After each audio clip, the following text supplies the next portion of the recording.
Presidenti Amerikan Donald Trump ka deklaruar që kemi pasur orët e fundit bisedime të mira me Iranin, shëbat kanë dhe një plan apo një propozim dhe mediat bëjnë me dije se Teherani ndoshta që sot mund të kthej një përgjigje. Si e shikoni gjithë këtë zhvillim, referuar dhe elementve të tjerë, dhe do të thotë kjo që jemi pranë një marrëveshje përfundimtare SBA-Iran për t'i dhënë fund, po e themi njëre mirë luftës?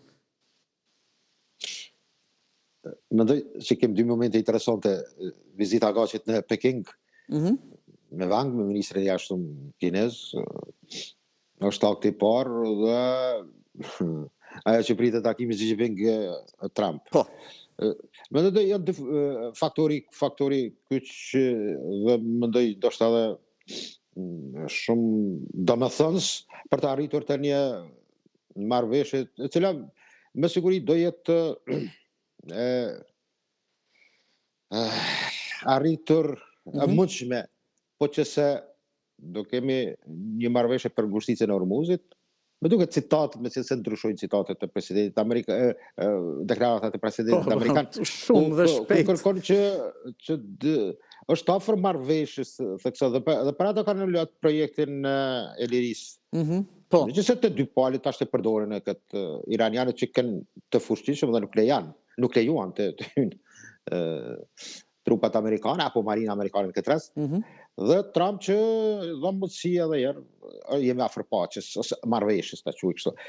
Pika kryesore do jetë që për Hormuzin mund të arrihet do një marrëveshje dhe pastaj për pika tjera mund të kemi kohë dhe të them atë kondicionin për të arritur edhe të pika kyçe që është programi bërthamor. Mendoj që po them prapë Pekingu do luan një rol aktiv, veçse se ka qenë edhe deklaratë e tyre Ministrisë së Punëve të Jashtme dhe saj cila ka kërkuar që të arrihet në pajtueshmëri dhe të kërkojë që të arrihet dhe përmes tavolinës dhe dialogut. Këto janë deklaratat që çdo herë Ministria e Jashtme kineze jap në mënyrë jashtëzakonisht të qartë të kujdesshme. Kinezët janë të kujdesshëm në deklarimet e tyre. Edhe presidenti Amerikan ndoshta kërkon një marrëveshje përpara se të takojë homologun e tij kinez. Pra këtu roli apo faktori Kin në një farë mënyrë që shfaqet në këtë situatë. Po është jetike për Kinën, me duket keni vrejtur atë përqafimin e Agasit që i ban Wangit. Ata kanë pak një distancë në dhënien e dorës, se diplomasi flitet shumë edhe lëvizjet e trupit. Mirë po këtë me kombgulet dëshiron të bëjnë një përqafim. Ja arrin që do thotë është falenderuese Irani dhe ka drejt të falenderohet. Me duket që dima suporti kinez ka qenë jashtëzakonisht evident dhe mund të them dhënat edhe elektronika atyre ka qenë jetike për shënjestrimin e kundërshtarëve dhe në tëra potencialin që posedon aspektin militarist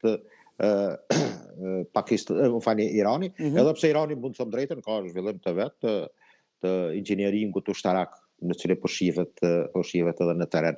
Por me duket që edhe amerikanët në një farë mënyrë dëshirojnë që me Kinën të arrijnë një konsenzus të përbashkët për ta pra ato mineralet të rralla të shfrytëzojnë bashkarisht në arenën ndërkombëtare. Por mendoj që në këtë rast takimi është jashtëzakonisht ndoshta vendimtar mes Xi Jinpingut dhe Trumpit. Po sidoqoftë mendoj që jemi sa afër, mendoj që krejt tensionimi i projektit të lirisë ashtu quajtur nga Trump ka qenë që të vinë në këtë pikë, sepse do njëherë nevojitet që situata të tensionohet, pastaj vjen deri te e vërtet.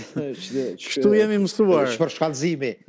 Dhe kjo mendoj që bile nuk mund të besohet shumë çka flitet në ora 9:10 para ditët tek sidomos te pala e cila me të vërtet ka krijuar situata të mjegullta ndonjëherë. Edhe pse kemi momente kur do goditet rënd Irani, pastaj kalojmë në projekte paqe apo fjalë të cilat vinë më afër një qëllimi që bota pret të ketë një paqe, sepse ngurësisë e Hormuzit kemi thënë disa herë që është më rëndësishme për gjithë botën.